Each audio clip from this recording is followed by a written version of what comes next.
Gentlemen, nobody want to leave our nation, but still, in the search of better life and the livelihood, we have to leave our nation and leave our home. Good evening, gentlemen. My today's lecture topic is illegal immigrants. So let's understand. Illegal immigrants. That means any particular person entering or staying in any particular country with having fake documentations or without having documentations and violating immigration law. It's called as the illegal immigrants.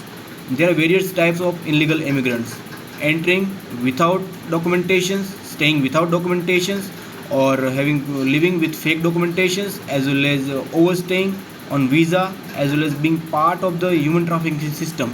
These are the types of illegal immigrations. Gentlemen, as per the report, India facing more than 2 crore Bangladeshi people living as illegal immigrants in the India. The 40,000 Rohingya people belong to Myanmar living in the India. The same problem facing by the USA. Around 1.5 crore people from the Mexico and the Latin American country, as well as so many belong to Asian country living in the USA as illegal immigrants. The same problem facing by the Europe. Largely populations coming from the Middle East and the North African countries in the Europe. So what is the reason behind this illegal surge in the illegal immigrations?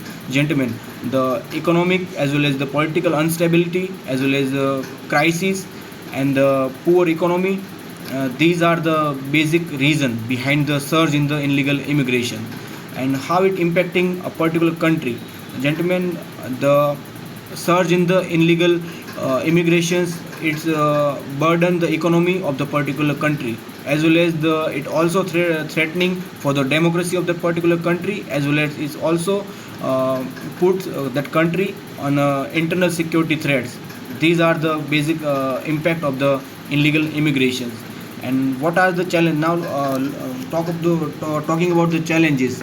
The main challenges to cope this problem is the lack of poor bordering, as well as the hard terrain, as well as the lack of security forces to look after at the border, as well as lack of proper e-digital data, as well as lack of census counting, which leads towards these illegal immigrations.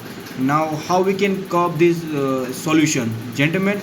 By having e-data of the populations and the e-census, and strengthening our border, installing CCTV cameras, and using drone and other monitoring technologies, satellite live imagery technologies, as well as